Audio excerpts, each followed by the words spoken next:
Hi everyone, I'm Jim and welcome to the review of Kill 'Em All, the debut studio record by the band Metallica. Today we're celebrating 14th anniversary of the record, so I've decided to go back and see if it still holds up or not. My story with this band is quite simple. I've started listening to Metallica because of my family. All of my family members were massive fans of this band, so I was like 3 or 4 years old when I've been listening to their entire discography. Back then, Reload was the newest album, and the newest released song was called I Disappear, and that one is great. I love it to this day. I've already reviewed Reload and Saint Anger for their anniversaries, so go check those reviews as well. And let's focus on Kill 'Em All, or as it was supposed to be called, Metal Up Your Ass. That title didn't stick because the label Megaforce was against it, so Cliff, the bassist, came up with Kill 'Em All. On this record we have the classic lineup of James Hetfield on the vocals and rhythm guitar, Kirk on lead guitar, Cliff Burton on bass, and Lars on the drums. Kirk replaced Dave Mustaine, who wrote half of the songs on this release, because he was a raging alcoholic or some shit like that. After being fired, Dave started his own band Megadeth, and to this day that Metallica/Megadeth feud goes on, mostly because of their fans. I think it's childish and reminds me of that Xbox versus PlayStation thing. Only stupid cunts care about that stuff. The production on the record is alright. It was done by Paul. I cannot pronounce his surname, sorry. It's alright. I feel that the next records had way better production, but this one is still enjoyable. But I wouldn't mind if they would just re-record this record. Message is diverse. The tracks are mostly about personal struggles, war, hell, apocalypse, thrash metal. Structure of the tracks between being basic and advanced, it usually goes like this. We have 3 verses, 3 choruses, a bridge with a guitar solo, another verse, another chorus, another change with a guitar solo, and outro. Sometimes it's slightly different or more repetitive. And when it comes to the music on this record, it's thrash metal. The record starts with the song Hit the Lights, and the first thing you're going to notice here is the drumming. Lars is actually killing it. He's playing precise and he has groove and speed and precision. Those were the good old days. Then we have the bass work by Cliff. He's a legendary player. I love that the bass is audible and you can hear it in every song. He mostly follows the guitars, but there are moments where he can shine. Rest in peace, Cliff. Then we have the guitar work by Kirk and James. James is killing it with his playing. That downstroke picking technique is just legendary. I love his speed, the intensity in his playing. And when it comes to Kirk's playing and his guitar solos, I truly enjoy them. They are my favorite part about this record, to be quite honest. Finally we have the vocals by James, and while he isn't on top of his game yet, I truly enjoy his singing and yelling. He's going to be way better on the next record, but here you can feel the energy and passion in his voice. This track, Hit the Lights, brings that energy and intensity to the band. I love the speed of this one. The guitar solos are juicy. I especially enjoyed that main guitar riff, you know, it's quite memorable, it stays in your head.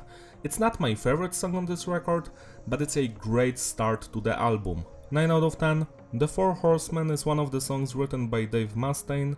It was called Mechanics on the 1982 demo. Here it's much more slower and has completely different lyrics. The original was about Dave fucking a gas station or something like that. He also re-recorded it for his Megadeth band, and that version is much more faster, straight to the point, has more energy, and this one is much more refined, it's slower. I enjoy the stuff Cliff added to this song in the middle. I know that some of the melodies are similar to Sweet Home Alabama, but still, it's a great song. It's my favorite one actually on this album. I love the changes, the guitar solos, that middle part is so beautiful. Everything here just works, from the vocals to the music, 10 out of 10. Motor Breath is also one of my favorite songs here. I truly enjoy its speed, intensity, that main guitar riff, the melodic one. Also the bridge and the chorus, those are my favorite parts. I just don't enjoy here like one of the riffs, but everything else is perfect. 9 out of 10. Jump in the Fire. Now this song isn't as good as the previous ones, that's just my opinion. I still enjoy it, but I feel like it's a little bit repetitive when it comes to that verse melody. It's not my favorite one, but everything else is on point. The chorus, the bridge part, the guitar solos are just so fantastic. I wish we could hear more of them, you know? Yeah, 8 out of 10. Now it's time for the bass solo by Cliff, Pulling Teeth. Now this is a beautiful piece. I truly enjoyed the first part of it, like before Lars starts playing. That shit is just legendary. But when Lars comes in, I feel like the bass melodies aren't as good as they were at the beginning. Still, it's a great track nonetheless. It doesn't have any vocals, it's just Cliff shredding on his bass. 8 out of 10. Whiplash and Phantom Lord. Now these tracks, for me personally, are the weakest ones on the record. I still think they are good songs. I love the main melody in Phantom Lord and the bridge part in the guitar solos in Whiplash. They are fun to listen to. I still enjoy them, I will never skip them as I'm listening to the record, but I feel like those were the weakest ones, you know. 7 out of 10. No Remorse. Now this one is a classic. While I don't enjoy every single guitar riff here, that main one is iconic because you can hear it in the video game Doom from 1993. Classic shit.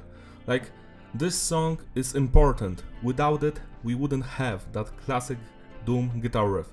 So I love it for that. Also, the guitar solos slap, same as the vocals. 9 out of 10. Seek and Destroy is the most recognizable song from this album. I love that main guitar riff.